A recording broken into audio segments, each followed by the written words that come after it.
गांव के सब लोगन के चेहरा पे माटी पूज जाई जब हमरा घर में बड़ घर के देवरानी जी है। रउआ के गांव में सबसे ज्यादा दहेज कितना मिला? वो हमरे गांव में एक जनी हुआ ना, उनके 8 लाख मिला। तो हम रउआ के 11 लाख दे। हमार देवर जी के बियाह बा, खूब नाचब हम तो। हरदी सखी हरदी तो हरदी बियाह वाला कैसे पिसाई, ऐसे पिसाई हो ऐसे पिसाई। अरे चाची ई कौन स्टाइल है हो? बड़का घर में बियाह ऐसा ही न होखेला। VIP बियाह। आज के रतिया बाबा जागल रहियो, आज सब चोरी हुई है हो। जल्दी से तैयार हो जा, गांव के कुछ लड़की लोग आइल बा मुंह देखे खातिर। दीदी मूड नहीं खे। दीदी का भइल चाहे के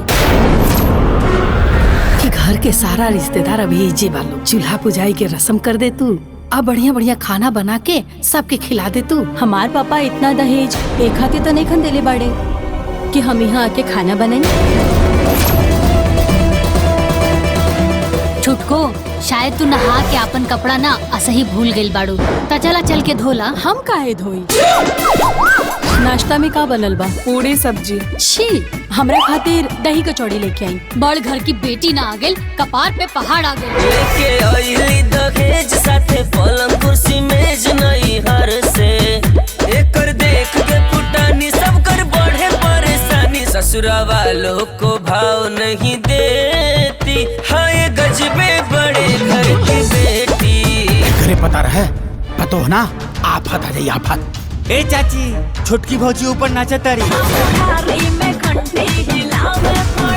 अरे बंद करा अपन ही नाटक। बड़ घर से इहे कुल सीख के आयल बाड़ू, ऑर्केस्ट्रा नियन नाचता। Shut up. मत बनाई अम्मा जी चाय। बहुत घमंड बना ओकरा के अपन दहेज के ऊपर, वही दहेज से बनवा ले। का कहनिया?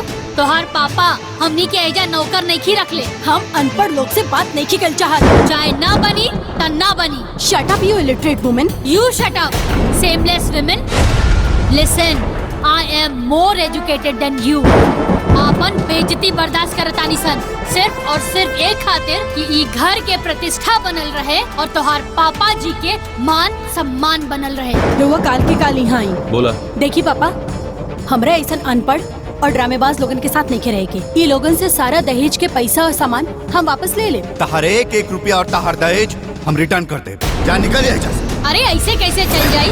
हमनी से गुलामी करो ले बिया, हमार गुलामी करे के पड़ी, ओकरा बाद जाई। ओके फाइन। रहे बिगड़ल रसता पाए,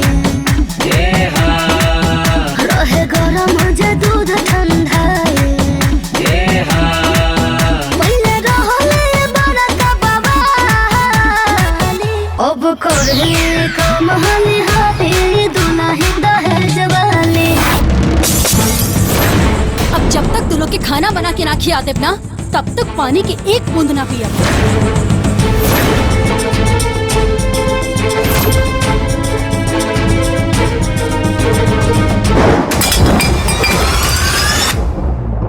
रउआ लोग बढ़िया से केयर कईनी, यही से सब कुछ बहुत जल्दी नॉर्मल हो गई।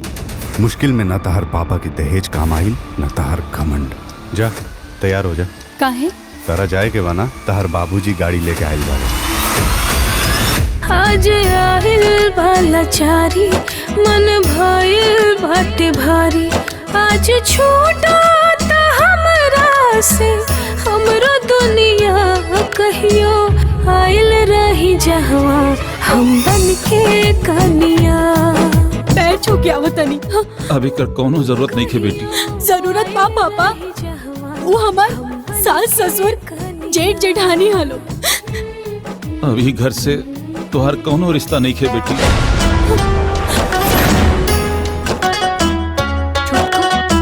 बड़ घर की बेटी हो, बाकी पतो तो हमनी घर की हो ना।